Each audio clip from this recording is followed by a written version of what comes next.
Kamu pernah ngerasa nggak hidup kayak gitu-gitu aja? Kerjaan sekarang nih udah nggak bikin semangat kayak waktu dulu pertama kali masuk kantor. Lingkungan makin nggak nyaman cuy. Dan tiap pagi kita bangun cuma buat mikir, ngapain sih gua masih kerja di sini? Kalau iya, tenang cuy, kamu nggak sendiri. Terus apa ya tanda-tanda kita perlu serius untuk mikir resign? Pertama, kalau kamu merasa butuh ruang untuk berkembang. Kalau kamu merasa kerjaannya sekarang nih ngebosenin dan nggak ada tantangan, monoton. Bahkan kalau kita minta project baru nggak dikasih juga. Nah ini tanda yang pertama. Tanda yang kedua nih, lingkungan makin bikin perasaan kita tambah sesek. Masalahnya bukan pekerjaan ya, tapi lingkungan sekitarnya nih yang kerasa toksik banget. Tim lu, atasan lu, kolega lu udah melakukan tindakan yang kelewatan dan bikin kamu gak nyaman. Ini salah satu tanda kalau kita harus serius untuk mikirin resign. Yang ketiga, kalau kamu udah ngerasa burn out terus. Suka sih sama pekerjaannya, tapi beban kerjanya gila-gila aja. Weekend lembur, pas cuti tetap di calling, sampai di rumah udah habis nih energi kita, malah sering jadi emosi sama orang-orang terdekat di rumah. Kalau kamu ngerasain hal tersebut dan udah untuk coba komunikasikan dengan perusahaan tapi juga nggak ada hasil,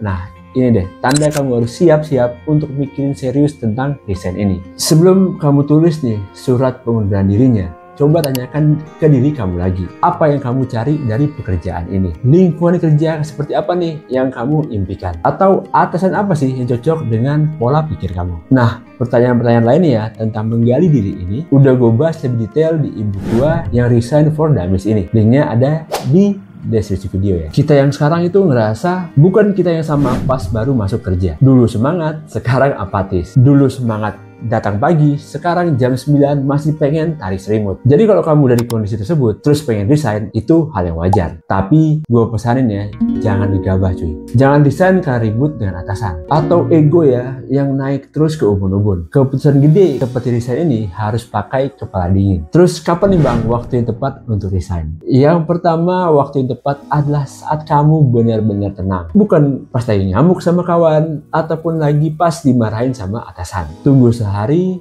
bawa tidur dulu, pikiran rasional, baru deh pikir matang-matang tentang resign ini. Yang kedua, mungkin momen awal tahun ataupun setelah THR ya. Ya ini realistis ya. Setelah THR kita dapat 1 kali atau 2 kali gaji, kita udah punya modal untuk melakukan hal-hal ke depannya, mengamankan dana darurat, mengejar mimpi menjadi kreator, freelancer, ataupun jualan online. Itu semua kan butuh modal. Dan juga biasanya awal tahun itu banyak lowongan-lowongan baru ya. Nah teman-teman yang pengen resign dan melompat ke perusahaan lainnya, ini merupakan salah satu momen yang tepat ya, antara awal tahun ataupun momen habis bagian THR. Yang ketiga, tentunya kalau kamu udah siap untuk cabut secara pribadi. Ya idealnya sih pas resign udah dapat pekerjaan baru ya, ataupun udah dapat nih income tambahan dari full time creator, freelance, jualan online dan sebagainya ya. Itu idealnya. Kalau belum tapi udah kebelet resign, pastikan dana daruratmu aman. Perhitungan mengenai dana darurat ini udah gue bahas di ebook Resign for Dummies yang ini. Intinya, resign itu bukan pelarian, tapi lompatan ke rimba lain, ke field game lain yang belum pernah kita ikutin sebelumnya. Kalau teman-teman udah tahu nih kenapa kita cabut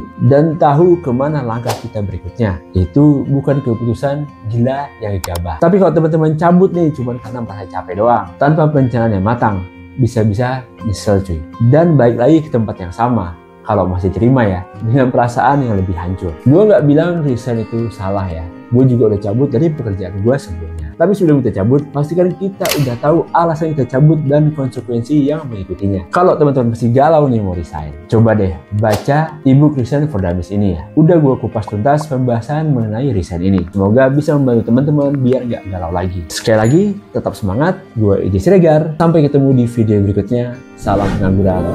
Tapi